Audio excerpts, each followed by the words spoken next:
ನಮಸ್ತೆ, ನಾನು ಅಪರ್ಣಾ ಭಟ್. ನಮ್ಮ ಯೂಟ್ಯೂಬ್ ಚಾನಲ್ ಅಭಿಜ್ಞಾ ಲಾ ಸೀರೀಸ್ಗೆ ನಿಮಗೆಲ್ರಿಗೂ ಸ್ವಾಗತ. ಸೊ ಇವತ್ತು ನಾನು ಹಿಂದೂ ಮ್ಯಾರೇಜ್ ಆ್ಯಕ್ಟಿಗೆ ಸಂಬಂಧಪಟ್ಟ ಹಾಗೆ ಕೆಲವೊಂದು ಮುಖ್ಯವಾದಂಥ ಕಾನ್ಸೆಪ್ಟ್ಸ್ಗಳ ಬಗ್ಗೆ ತಿಳಿಸ್ಕೊಳ್ಳಿಕ್ಕೆ ಇಷ್ಟಪಡ್ತೇನೆ.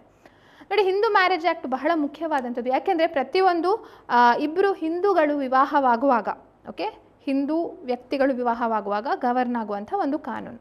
ಸೊ ಇದರಲ್ಲಿ ನಾವು ನೋಡಿ ಹೆಚ್ಚಾಗಿ ಎಲ್ರಿಗೂ ಗೊತ್ತಿರುವಂಥದ್ದು ಡಿವೋರ್ಸ್ ಹೇಳುವಂಥ ಕಾನ್ಸೆಪ್ಟ್. ಬಟ್ ಡಿವೋರ್ಸ್ ಅಷ್ಟೇ ಅಲ್ಲ, ಇನ್ನೂ ಹಲವಾರು ಬೇರೆ ಬೇರೆ ರೆಮಿಡೀಸ್ಗಳನ್ನು ನಾವು ಈ ಹಿಂದೂ ಮ್ಯಾರೇಜ್ ಆ್ಯಕ್ಟಲ್ಲಿ ಕಾಣ್ಬೋದು. ಸೊ ಬೇಸಿಕಲಿ ನೋಡಿ, ಫಸ್ಟು ಇಬ್ಬರು ವ್ಯಕ್ತಿಗಳ ಮಧ್ಯೆ ವಿವಾಹ ಆಗಬೇಕಂತ ಅಂದರೆ, ಎ ಮತ್ತು ಬಿ ಹೇಳುವಂಥ ವ್ಯಕ್ತಿಗಳ ಮಧ್ಯೆ ವಿವಾಹ ಆಗಬೇಕಂದ್ರೆ ಆ ವಿವಾಹ ಕೆಲವೊಂದು ಕಂಡೀಷನ್ಸ್ಗಳನ್ನು ಒಳಗೊಂಡಿರುತ್ತೆ. ಅದು ಪೂರ್ತಿ ಆದರೆ ಮಾತ್ರ ವ್ಯಾಲಿಡ್ ಮ್ಯಾರೇಜ್ ಅಂತ ಹೇಳ್ಬೋದು. ಆ ಕಂಡೀಷನ್ಸ್ ಪೂರ್ತಿ ಆಗಲಿಲ್ಲ ಅಂದರೆ ಅದು ವಾಯ್ಡ್ ಮ್ಯಾರೇಜ್ ಆಗ್ಬೋದು, ಅಥವಾ ವಾಯ್ಡೇಬಲ್ ಮ್ಯಾರೇಜ್ ಆಗ್ಬೋದು, ಅಥವಾ ವ್ಯಾಲಿಡ್ ಕೂಡ ಇರ್ಬೋದು, ಬಟ್ ಅದು ಪನಿಷೇಬಲ್ ಇರ್ಬೋದು. ಆ ಕಂಡೀಷನನ್ನು ಉಲ್ಲಂಘನೆ ಮಾಡಿದರೆ ಅದು ಪನಿಷೇಬಲ್ ಆಗಿಬಿಡತ್ತೆ. ಸೊ ಏನು ಕಂಡೀಷನ್ಸು ನೋಡಿ, ನಾರ್ಮಲಿ ಇಂಡಿಯಾದಲ್ಲಿ ಭಾರತೀಯ ಕಾನೂನು ಪ್ರಕಾರ ದ್ವಿಪತ್ನಿತ್ವ ಅದು ಜಾರಿಯಲ್ಲಿಲ್ಲ. ಒಬ್ಬ ವ್ಯಕ್ತಿ ಇನ್ನೊಂದು ಒಂದೇ ಪತ್ನಿ ಹೊಂದಿರಬೇಕು ಅಥವಾ ಒಂದೇ ಪತಿಯನ್ನು ಹೊಂದಿರಬೇಕು. ಎರಡನೇ ವಿವಾಹ ಆದರೆ ಅದು ಎರಡನೇ ವಿವಾಹ ಊರ್ಜಿತವಲ್ಲ, ಅದು ಅನೂರ್ಜಿತವಾಗತ್ತೆ. ಹಾಗೂ ಅದು ಪನಿಷಬಲ್ ಕೂಡ. ಭಾರತೀಯ ನ್ಯಾಯ ಸಂಹಿತೆ, ಇಂಡಿಯನ್ ಪಿನಲ್ ಕೋಡ್ ಪ್ರಕಾರ ಪನಿಷಬಲ್ ಕೂಡ. ಸೊ ಕಂಡೀಷನ್ ಏನು, ಮೋನೋಗೆಮಿ ಮಾತ್ರ ಪರ್ಮಿಟೆಡ್, ಪಾಲಿಗೆಮಿ ಅಥವಾ ಪಾಲಿಯಾಂಡ್ರಿ ಅದು ಪರ್ಮಿಟೆಡ್ ಇಲ್ಲ. ಆಯಿತಾ, ಇದು ಒಂದು ವ್ಯಾಲಿಡ್ ಕಂಡೀಷನ್ನು. ಈ ಕಂಡೀಷನ್ನ ಉಲ್ಲಂಘನೆ ಮಾಡಿದರೆ ಆ ಮದುವೆ ಏನಾಗುತ್ತೆ, ಅದು ವಾಯ್ಡ್ ಮ್ಯಾರೇಜ್ ಆಗುತ್ತೆ. ಸೊ ವಾಯ್ಡ್ ಮ್ಯಾರೇಜ್ ಮತ್ತು ಡಿವೋರ್ಸ್ನ ಡಿಫ್ರೆನ್ಸ್ ನಾನು ಹೇಳ್ತೇನೆ, ಬಟ್ ಕಂಡೀಷನ್ಸ್ ಏನು ಅಂತ ಅರ್ಥ ಮಾಡ್ಕೊಳ್ಳೋಣ. ಎರಡನೇ ಕಂಡೀಷನ್ ಏನಂತಂದರೆ, ಆ ವ್ಯಕ್ತಿ ಮದುವೆ ಆಗೋ ಸಂದರ್ಭದಲ್ಲಿ ಮೆಂಟಲಿ ಸೌಂಡ್ ಇರಬೇಕು, ಮಾನಸಿಕವಾಗಿ ಸ್ವಸ್ಥವಾಗಿರಬೇಕು. ಸ್ವಸ್ಥ ಆಗಲಿಲ್ಲ ಅಂತ ಅಂದರೆ ಆ ಮದುವೆ ವಾಯ್ಡೇಬಲ್ ಆಗತ್ತೆ. ವಾಯ್ಡೇಬಲ್ ಅಂದರೆ ಏನು, ಯಾವುದಾದ್ರು ಒಂದು ಪಾರ್ಟಿ, ಯಾರು ಅಗ್ರೀಡ್ ಪರ್ಸನ್ ಇರ್ತಾರೆ ಅವರು ಆ ಮದುವೆಯನ್ನು ಅನೂರ್ಜಿತಗೊಳಿಸಬಹುದು. ಅವರ ಇಚ್ಛೆ ಇದ್ದರೆ ಅವರಿಗೆ ಮದುವೆ ಆಗುವಾಗ ಈ ರೀತಿ ಆಗಿತ್ತು, ಹೀಗೆ ಆಯಿತು ಅಂತ ಹೇಳಿ ಅನೂರ್ಜಿತಗೊಳಿಸ್ಬೋದು. ಅಥವಾ ಮೂರನೇದು ಮ್ಯಾರೇಜಬಲ್ ಏಜ್. ಹುಡುಗನಿಗೆ 21 ವರ್ಷ ಆಗಿರಬೇಕು, ಹುಡುಗಿಗೆ ಮಿನಿಮಮ್ 18 ವರ್ಷ ಆಗಿರಬೇಕು ಮದುವೆ ಆಗುವಾಗ. ಬಟ್ ಒಂದು ವೇಳೆ ಇದಾಗಲಿಲ್ಲ ಅಂತಂದರೆ ಮ್ಯಾರೇಜ್ ವಾಯ್ಡು ಆಗೋದಿಲ್ಲ, ವಾಯ್ಡಬಲ್ ಆಗೋದಿಲ್ಲ. It still remains a valid marriage. ಆದರೆ ಚೈಲ್ಡ್ ಮ್ಯಾರೇಜ್ ರಿಸ್ಟ್ರೆಂಟ್ ಆ್ಯಕ್ಟ್ ಇದೆ, ಹಲವಾರು ಆ್ಯಕ್ಟ್ ಇದೆ. ಸೊ ಅದ್ರ ಪ್ರಕಾರ ಏನಾಗುತ್ತೆ, ಇದು ಪನಿಷೇಬಲ್ ಅಫೆನ್ಸ್ ಆಗಿಬಿಡತ್ತೆ. ಇದು ಕೂಡ ಪನಿಷೇಬಲೇ, ಬೈಗಮಿ ಆದರೂ ಕೂಡ ಪನಿಷೇಬಲ್ ಅಫೆನ್ಸ್ ಆಗುತ್ತೆ. ಹಾಗೆ ಇನ್ನೂ ಎರಡು ಬಹಳ ಮುಖ್ಯವಾದಂಥ ಕಂಡೀಷನ್ ಅಂದರೆ ನಿಮ್ಗೆ ಗೊತ್ತಿರ್ಬೋದು, ಸಪಿಂಡ ರಿಲೇಷನ್ಶಿಪ್ ಮತ್ತು prohibited degree of prohibited relationship ಅಂತ ಎರಡು ವಿಚಾರಗಳನ್ನು ಹಿಂದೂ ಮ್ಯಾರೇಜ್ ಆ್ಯಕ್ಟ್ ಹೇಳುತ್ತೆ. ಸೊ ಒಂದು ಸಪಿಂಡ ರಿಲೇಷನ್ಶಿಪ್ ಅಂದರೆ ಸಪಿಂಡರಲ್ಲೇ, ಸಪಿಂಡ ಅಂದರೆ ಯಾರು, ತಾಯಿಯಿಂದ 3 ಜನರೇಷನ್ನು ಹಾಗೂ ತಂದೆಯಿಂದ 5 ಜನರೇಷನ್ ಅಂತ ಹಿಂದೂ ಮ್ಯಾರೇಜ್ ಆ್ಯಕ್ಟ್ ರೆಕಗ್ನೈಸ್ ಮಾಡುತ್ತೆ. ಸೊ ಆ ಒಂದು ಕ್ಯಾಟಗರಿಯಲ್ಲಿ ಯಾರ್ಯಾರು ಬರ್ತಾರೆ, ಅಥವಾ ಇಬ್ಬರು ವ್ಯಕ್ತಿ ಮದುವೆ ಆಗುವಾಗ ಅವರ ಮೂಲ ಪುರುಷ ಈ ಸಪಿಂಡ ರಿಲೇಷನ್ಶಿಪ್ಪಲ್ಲಿ ಬರ್ತಾರೆ ಅಂತ ಆದರೆ ಆವಾಗ ಅಂಥ ಮದುವೆ ಸಪಿಂಡ ರಿಲೇಷನ್ಶಿಪ್ಪಲ್ಲಿ ಒಳಗಾಗಿದೆ ಅಂತ ಹೇಳ್ತಾರೆ. ಸೊ ಅದು ವ್ಯಾಲಿಡ್ ಅಲ್ಲ. ಆಯಿತಾ. ಹಾಗೆ ಪ್ರಾಹಿಬಿಟೆಡ್ ಡಿಗ್ರಿ ಆಫ್ ರಿಲೇಷನ್ಶಿಪ್ಪಲ್ಲಿ ಮದುವೆ ಆದರು ಅಂತಂದರೆ, ಅಂದರೆ ತನ್ನ ಲೀನಿಯಲ್ ಡಿಸೆಂಡೆಂಟ್, ಲೀನಿಯಲ್ ಅಸೆಂಡೆಂಟ್ ಅಥವಾ ಕ್ಲೋಸ್ ರಿಲೇಷನ್ಸ್ ಅಥವಾ ಇನ್ನೂ ಬೇರೆ ಬೇರೆ ಹಂತಗಳನ್ನು ಡಿಫೈನ್ ಮಾಡಿದ್ದಾರೆ. ಅಂದರೆ ಈಗ ಅಣ್ಣ ತಂಗಿ ಮದುವೆ ಆಗುವಂಥದ್ದು, ಅಥವಾ ಚಿಕ್ಕಪ್ಪನ ಮಗಳು, ಅಥವಾ ಅಂದರೆ ಇಬ್ಬರು ಸಹೋದರರ ಮಕ್ಕಳು ಮದುವೆ ಆಗುವಂಥದ್ದು. ಕೆಲವೊಂದು ಕಸ್ಟಮ್ ಪರ್ಮಿಟ್ ಮಾಡಿದರೆ ಮಾತ್ರ ಹಾಗೆ ಮದುವೆ ಆಗ್ಬೋದು ಹೊರತು ನಾರ್ಮಲಿ ಯಾವ್ಯಾವ ರಿಲೇಷನ್ಶಿಪ್ಪನ್ನು ಹಿಂದೂ ಮ್ಯಾರೇಜ್ ಆ್ಯಕ್ಟ್ ಡಿಫೈನ್ ಮಾಡಿದೆ ಅಂಥ ವ್ಯಕ್ತಿಗಳ ಮದುವೆ ಆಗಬಾರ್ದು. ಮದುವೆ ಆದರೆ ಅದು ಡಿಗ್ರಿ ಆಫ್ ಪ್ರಾಹಿಬಿಟೆಡ್ ರಿಲೇಷನ್ಶಿಪ್ ಅಂತ ಬರುತ್ತೆ.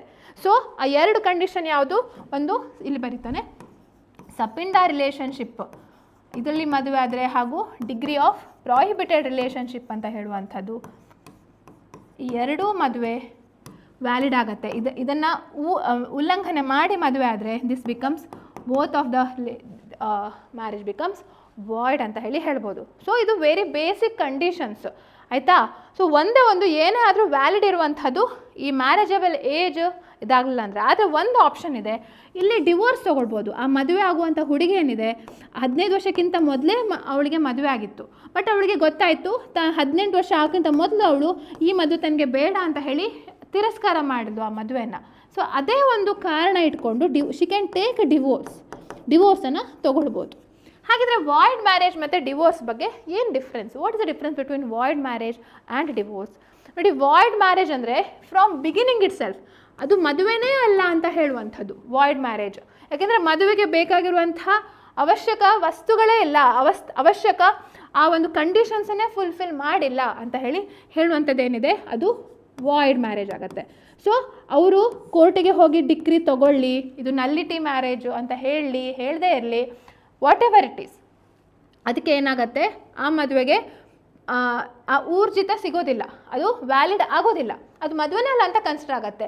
ಸೊ ಅವರು ಬೇಕಿದ್ರೆ ಬೇರೆ ಮದುವೆನೂ ಆಗ್ಬೋದು. ಕೋರ್ಟ್ ಆರ್ಡರ್ ಮಾಡದೆಯೂ ಸಹ ಈ ಮದುವೆ ಅಂತ ಕರೆಸ್ಕೊಳ್ದೇ ಇರೋದಕ್ಕೆ they are free to marry again, ಆಯಿತಾ. ಆದರೆ ಡಿವೋರ್ಸ್ ಹೇಳುವಂಥದ್ದು ಏನಾಗಿದೆ, ಡಿವೋರ್ಸಲ್ಲಿ ಮದುವೆ ಹೇಳುವಂಥದ್ದು ಕರೆಕ್ಟ್ ಆಗಿರುತ್ತೆ, ಅದರಲ್ಲಿ ಬೇಕಾಗಿರುವಂಥ ಕಂಡೀಷನ್ಸ್ ಎಲ್ಲ ಫುಲ್ಫಿಲ್ ಆಗಿರುತ್ತೆ ಅಲ್ವಾ. ಅಂದರೆ ಮೋನೋಗೇಮಿ ಆಗಿರುತ್ತೆ, ಮ್ಯಾರೇಜಬಲ್ ಏಜ್ ಇದೆ, ಸಪ್ಪಿಂಡ ಪ್ರೊಹಿಬಿಟೆಡ್ ರಿಲೇಷನ್ಶಿಪ್ಪಲ್ಲಿ ಮದುವೆ ಆಗಲಿಲ್ಲ, ಅಥವಾ ಮೆಂಟಲಿ ಸೌಂಡ್ ಮೈಂಡಲ್ಲಿ ಮದುವೆ ಆಗಿದ್ದಾರೆ, ಇದೆಲ್ಲ ಇದ್ದರೂ ಸಹ ಬೇರೆ ಯಾವುದೋ ಕಾರಣಗಳಿಗೆ ಅವರಿಗೆ ಜೀವನ ಮಾಡಲಿಕ್ಕಾಗ್ತಾ ಇಲ್ಲ. ಕೆಲವೊಂದು 10 ಗ್ರೌಂಡ್ಸ್ ಕೊಟ್ಟಿದ್ದಾರೆ ಆಯಿತಾ. 10 ಗ್ರೌಂಡ್ಸು ಈಗ ಹಸ್ಬೆಂಡ್ ಅಥವಾ ವೈಫ್ ಇರಲಿ, ಅವ್ರು ಯಾರೇ ಬೇಕಾದರೂ ಆ ಗ್ರೌಂಡ್ಸನ್ನು ಹೇಳಿ ಕೇಳ್ಬೋದು ತಮಗೆ ಡಿವೋರ್ಸನ್ನು ನೀಡಿ ಅಂತ ಹೇಳಿ. ಇನ್ನು ಹೆಂಡತಿ ಆದವಳಿಗೆ ಇನ್ನೂ ಎಕ್ಸ್ಟ್ರಾ 4 ಗ್ರೌಂಡ್ಸ್ ಸಿಗುತ್ತೆ. She gets 4 more grounds to get divorce. So ಈ ಥರ ಡಿವೋರ್ಸ್ ಯಾವಾಗ ಸೆಕ್ಷನ್ 13ನಲ್ಲಿ ಹೇಳ್ತಾರೆ, ಇದರಲ್ಲಿ ಏನಂತಂದರೆ ಮದುವೆ ಸರಿಯಾಗಿದೆ, ಬಟ್ ಆಮೇಲೆ they want that marriage to get dissolved, ಅದನ್ನು ಡಿಸಾಲ್ವ್ ಮಾಡಬೇಕಾಗತ್ತೆ, ಆ ಮ್ಯಾರೇಜನ್ನು ಅಂತ್ಯ ಹಾಡಬೇಕಾಗತ್ತೆ. ಅವರು ಆಗಿರುವಂಥ ಮದುವೆ ಸರಿಯಾಗಿಲ್ಲ ಅಂತ ಹೇಳ್ತಾ ಇಲ್ಲ, ಆಗಿರುವಂಥ ಮದುವೆಯನ್ನು ಕೊನೆಗೊಳಿಸಿದ್ದಾರೆ. ಅದು ಡಿಫ್ರೆನ್ಸ್ ವಾಯ್ಡ್ ಮ್ಯಾರೇಜ್ ಮತ್ತು ಡಿವೋರ್ಸ್ ಅಂತ ಹೇಳೋದಕ್ಕೆ. ಇನ್ನು ವಾಯ್ಡೇಬಲ್ ಮ್ಯಾರೇಜ್ ಅಂದರೆ ಅದನ್ನು ಅಂತ್ಯ ಮಾಡೋ ತನಕ ಯಾರಾದರೂ ಒಬ್ಬರು ಇಲ್ಲ, ಇವರು ಮೆಂಟಲ್ ಹೆಲ್ತ್ ಸರಿ ಇಲ್ಲ, ನನಗೆ ಅವ್ರ ಜೊತೆ ಜೀವನ ಮಾಡಲಿಕ್ಕೆ ಇಷ್ಟ ಇಲ್ಲ ಅಂತ ಹೇಳಿದರೆ ಆವಾಗ ಬೇಕಿದ್ರೆ ಅದನ್ನು ವಾಯ್ಡೇಬಲ್ ಮಾಡ್ಬೋದು. ಬಟ್ ಅವರು ತೊಂದರೆ ಇಲ್ಲ, ಮೆಂಟಲ್ ಹೆಲ್ತ್ ಇಲ್ಲಿದ್ರು ನಾನು ಜೀವನ ಮಾಡ್ಕೊಂಡು ಹೋಗ್ತೇನೆ ಅಂತ ಹೇಳಿ ಅವರು ಅದನ್ನು ರೆಪ್ಯುಟೇಟ್ ಮಾಡದೇ ಇದ್ದರೆ ಆವಾಗ ಅದು ಇಟ್ ರಿಮೇನ್ಸ್ ವ್ಯಾಲಿಡ್. ಸೊ ಎಲ್ಲಿ ತನಕ ಅದನ್ನು ವಾಯ್ಡೇಬಲ್ ಅಂತ ಮಾಡೋದಿಲ್ವೋ ಅಲ್ಲಿ ತನಕ ಆ ಮ್ಯಾರೇಜ್ ವ್ಯಾಲಿಡ್ ಆಗಿ ಇರುತ್ತೆ ಆಯಿತಾ. ಸೊ ಇದೊಂದು ಬಹಳ ಸ್ಪಷ್ಟವಾದಂಥ ವಿಚಾರ. ಒಂದು ವಾಯ್ಡ್ ಮ್ಯಾರೇಜ್, ವಾಯ್ಡೇಬಲ್ ಮ್ಯಾರೇಜ್ ಹಾಗೂ ಡಿವೋರ್ಸಲ್ಲೇ ನೋಡಿ, ಡಿವೋರ್ಸಲ್ಲಿ ಈಗ ಗಂಡ ಹೆಂಡತಿ ಏನು ಮಾಡ್ತಾರೆ, ಒಬ್ಬರ ಮೇಲೆ ಪ್ರತ್ಯಾರೋಪ ಮಾಡ್ತಾರೆ. ಸೊ ಅಂಥ ಇದಕ್ಕೆ ಸೆಕ್ಷನ್ 13 ಅಪ್ಲೈ ಆಗುತ್ತೆ. ಇನ್ನು ಗಂಡ ಹೆಂಡತಿ ಇಬ್ಬರು ಪರಸ್ಪರ ಒಪ್ಪಿ ನಾವಿಬ್ಬರು ಒಟ್ಟಿಗೆ ಡಿವೋರ್ಸ್ ತೊಗೊಳ್ತೇವೆ ಅಂತ ಹೇಳುವಂಥದ್ದು ಡಿವೋರ್ಸ್ ಬೈ ಮ್ಯೂಚುವಲ್ ಕನ್ಸೆಂಟ್, ಅದು ಸೆಕ್ಷನ್ 13B ಅಲ್ಲಿ ಹೇಳ್ತಾರೆ. ಈಗ ಬರೀ ಡಿವೋರ್ಸ್ ಆದರೆ ಇವರು ಅನೈತಿಕ ಸಂಬಂಧ ಹೊಂದಿದ್ರು, ಇವರು ಕ್ರುಯಲ್ಟಿ ಮಾಡಿದರು, ಇವರು ಬಿಟ್ಟು ಹೋಗಿದ್ದಾರೆ, ಇವರು ಬೇರೆ ಧರ್ಮಕ್ಕೆ ಪರಿವರ್ತನೆ ಹೊಂದಿದ್ದಾರೆ, ಇವರು ಸನ್ಯಾಸಾಶ್ರಮ ತೊಗೊಂಡ್ರು, ಹೀಗೆ ಹಲವಾರು ಕಾರಣಗಳನ್ನು ನೀಡ್ಬೋದು ಆಯಿತಾ. ಪ್ಲಸ್ ಹೆಂಡತಿ ಕೂಡ ಶಿ ಗೆಟ್ಸ್ ಮೋರ್ ಅಡಿಷ್ನಲ್. ಇದು ಗಂಡ ಯಾವುದಾದ್ರೂ ಸೆಕ್ಷುವಲ್ ಒಫೆನ್ಸಲ್ಲಿ ಅಪರಾಧಿ ಆಗಿದ್ದಾನೆ, ಅಥವಾ ಅದನ್ನು ನಾವು ಹೇಳ್ದಿಲ್ಲ 15 ವರ್ಷಕ್ಕಿಂತ ಮೊದಲು ಮದುವೆ ಆಗಿರುವಂಥದ್ದು. ಸೊ ಆ ಸಂದರ್ಭದಲ್ಲೂ ಕೂಡ ಅದು ಒಂದು ಡಿವೋರ್ಸಿಗೆ ಒಂದು ಗ್ರೌಂಡ್. ಸೊ ಹೀಗೆ ಗಂಡ ಅಥವಾ ಹೆಂಡತಿಗೆ 10 ಗ್ರೌಂಡ್ ಸಿಗುತ್ತೆ, ಹೆಂಡತಿಗೆ 4 ಗ್ರೌಂಡ್ಸ್ ಎಕ್ಸ್ಟ್ರಾ ಅಡಿಷ್ನಲಿ ಸಿಗುತ್ತೆ. ಸೊ ಈ ಥರದ ವಿಚಾರವನ್ನು ನಾವಿಲ್ಲಿ ನೋಡ್ಬೋದು. ಅದೇ ಸೆಕ್ಷನ್ 13B ಅಲ್ಲಿ ಡಿವೋರ್ಸ್ ಬೈ ಮ್ಯೂಚುವಲ್ ಕನ್ಸೆಂಟ್ ಅಂತ ಹೇಳುವಂಥ ಕಾನ್ಸೆಪ್ಟ್ ಇದೆ. ಇದೇನು ಹೇಳುತ್ತೆ ಅಂದರೆ ಇಬ್ಬರು ಪರಸ್ಪರ ಒಪ್ಪಿ ಏನು ಮಾಡ್ತಾರೆ ಅಂತಂದರೆ ನಮಗೆ ಒಟ್ಟಿಗೆ ಜೀವನ ಮಾಡಲಿಕ್ಕೆ ಆಗ್ತಾ ಇಲ್ಲ ಅಂತ ಹೇಳುವಂಥ ಕಾರಣಕ್ಕೆ ಸೊ ಯಾರು ಇನ್ನೊಬ್ಬರ ಮೇಲೆ ಆರೋಪ ಮಾಡ್ತಾ ಇಲ್ಲ. ಇದರಲ್ಲಿ ಒಬ್ಬರು ಆರೋಪ ಮಾಡ್ತಾರೆ, ಸೊ ಅವರು ಅದನ್ನು ಪ್ರೂವ್ ಮಾಡಬೇಕಾಗತ್ತೆ. ಇದರಲ್ಲಿ ಹಾಗಲ್ಲ, ಇಬ್ಬರು ಒಟ್ಟಿಗೆ ಸೇರಿಕೊಂಡು ಅದನ್ನು ಡಿಸಾಲ್ವ್ ಮಾಡಲಿಕ್ಕೆ ಪ್ರಯತ್ನ ಪಡ್ತಿದ್ದಾರೆ. ಸೊ ಇದರದ್ದು ಪ್ರೊಸೀಡಿಂಗೇ ಸ್ವಲ್ಪ ಬೇರೆ ಇರುತ್ತೆ, ಇದ್ರ ಪ್ರೊಸೀಡಿಂಗೇ ಬೇರೆ ಇರುತ್ತೆ ಆಯಿತಾ. ಸೊ ಇದು ಒಂದು ಹಂತ. ಇನ್ನು ಎಕ್ಸ್ಟ್ರೀಮ್, ಈಗ ಮದುವೆ ಆಗಿ ಡಿವೋರ್ಸೇ ಆಗಬೇಕಂತ ಇಲ್ಲ. ಕೆಲವೊಂದ್ಸಲ ಏನಾಗುತ್ತೆ, ಗಂಡ ಹೆಂಡತಿ ಇರ್ತಾರೆ, ಅವರಿಗೆ ಪರಸ್ಪರ ಒಟ್ಟಿಗೆ ಬರಲಿಕ್ಕೆ ಇಷ್ಟ ಆಗೋದಿಲ್ಲ. ಆವಾಗ ಏನು ಮಾಡ್ಬೋದು, ಡಿಗ್ರಿ ಆಫ್ ಜುಡಿಷಿಯಲ್ ಸೆಪರೇಷನ್ ಅಂತ ಹೇಳಿ ತೊಗೊಳ್ಬೋದು ಆಯಿತಾ. ಪರಸ್ಪರ ಬೇರೆ ಆಗಿರುವಂಥದ್ದು, but they remain husband and wife. ಯಾಕೆಂದರೆ ಮಕ್ಕಳಿಗೆಲ್ಲ ಅಫೆಕ್ಟ್ ಆಗಬಾರ್ದು ಹೇಳೋಂಥ ಕಾರಣಕ್ಕೆ ಡಿವೋರ್ಸ್ ಹೇಳುವಂಥ ಒಂದು ಫೈನಲ್ ಹಂತಕ್ಕೆ ಹೋಗೋದಿಲ್ಲ, ಬಟ್ ಜುಡಿಷಿಯಲಿ ಸಪ್ರೇಟ್ ಆಗಿದ್ದಾರೆ ಅಂತ ಹೇಳುವಂಥ ಇದನ್ನು ಆ ಒಂದು ಡಿಗ್ರಿಯನ್ನು ಕೂಡ ತೊಗೊಳ್ಬೋದು. ಒಂದು ರಿಲೀಫ್ ಅಂದರೆ restitution of conjugal rights. Restitution of conjugal rights ಅಂದರೆ ದಾಂಪತ್ಯ ಹಕ್ಕಿನ ಮರುಸ್ಥಾಪನೆ ಅಂತ. ಈಗ ಗಂಡ ಅಥವಾ ಹೆಂಡತಿ ಒಂದು ಸರಿ ಕಾರಣ ಇಲ್ಲದೆ ಗಂಡನ ಬಿಟ್ಟು ಬೇರೆ ವಾಸ ಮಾಡ್ತಿದ್ದಾರೆ. ಆವಾಗ ಏನು ಮಾಡ್ಬೋದು, ಆ ಇನ್ನೊಬ್ಬ ವ್ಯಕ್ತಿ ಯಾರಿರ್ತಾರೆ ಅವರು ಇಲ್ಲ ನನಗೆ ಹೆಂಡತಿ ಬೇಕು, ಹೆಂಡತಿ ನನ್ನ ಜೊತೆ ಜೀವನ ಮಾಡಬೇಕು, ನನ್ನ ಜೊತೆ ಸಂಸಾರ ಮಾಡಬೇಕು ಹೇಳುವಂಥ ಆ ಒಂದು ಕಾರಣ ಇಟ್ಕೊಂಡು ಕೋರ್ಟ್ ಹತ್ರ ಕೇಳ್ಬೋದು, ಹೆಂಡತಿಯನ್ನು ಪುನಃ ನನ್ನ ಜೊತೆ ಜೀವನ ಮಾಡುವಾಗೆ ಮಾಡಿ, ಗಂಡನನ್ನು ಮತ್ತೆ ನನ್ನ ಜೊತೆ ಜೀವನ ಮಾಡುವಾಗೆ ಮಾಡಿ ಅಂತ ಹೇಳಿ. ಸೊ ಅದಕ್ಕೆ ರೆಸ್ಟಿಟ್ಯೂಷನ್ ಆಫ್ ಕಾಂಜುಗಲ್ ರೈಟ್ಸ್ ಅಂತ ಹೇಳ್ತಾರೆ. ಸೊ ಒಂದು ವೇಳೆ ನೋಡಿ ಆ restitution of conjugal rights follow ಮಾಡ್ತಾ ಇಲ್ಲ, ಕೋರ್ಟ್ ಆರ್ಡರ್ ಮಾಡಿದ್ರು ಫಾಲೋ ಮಾಡ್ತಾ ಇಲ್ಲ ಅಂದರೆ ಆವಾಗಲೂ ಕೂಡ ಡಿವೋರ್ಸ್ಗೆ ಅಪ್ಲೈ ಮಾಡ್ಬೋದು. ಓಕೆ, ಅಥವಾ ಜುಡಿಷಿಯಲ್ ಸಪ್ರೇಷನ್ ಆಗಿದೆ, 1 ವರ್ಷ ಆಗಿದೆ, ಆವಾಗಲೂ ಅವ್ರು ಬೇಕಿದ್ರೆ ಡಿವೋರ್ಸ್ಗೆ ಹೋಗ್ಬೋದು. ಅಂದರೆ ಫಸ್ಟ್ ನೋಡ್ತಾರೆ ನಾವು ಸಪ್ರೇಟಾಗಿ ಇರ್ಬೋದಾ ಅಂತ ಹೇಳಿ, ಆಮೇಲೆ ಡಿವೋರ್ಸಿಗೆ ಅಪ್ಲೈ ಮಾಡ್ತೇವೆ ಅಂತಂದರೂ ಅದು ಕೂಡ ಆಗತ್ತೆ. ಸೊ ನೋಡಿ, ಹಲವಾರು ಬೇರೆ ಬೇರೆ ರಿಲೀಫ್ಸ್ಗಳನ್ನು ನಾವು ಹಿಂದೂ ಮ್ಯಾರೇಜ್ ಆ್ಯಕ್ಟಲ್ಲಿ ಕಾಣ್ಬೋದು. ಅದ್ರ ಜೊತೆಗೆ ಮೇಂಟೆನೆನ್ಸ್ ಕೂಡ ಕೇಳ್ತಾರೆ. ಹಿಂದೂ ಮ್ಯಾರೇಜ್ ಆ್ಯಕ್ಟ್ನ ವಿಶೇಷತೆ ಏನಂತಂದರೆ ಕೇವಲ ಹೆಂಡತಿ ಗಂಡನ ಹತ್ರ ಕೇಳಬೇಕಂತಲ್ಲ ಮೇಂಟೆನೆನ್ಸ್, ಎನಿ ಪಾರ್ಟಿ, ಗಂಡ ಕೂಡ ಹೆಂಡತಿ ಹತ್ರ ಮೇಂಟೆನೆನ್ಸ್ ಕೇಳ್ಬೋದು.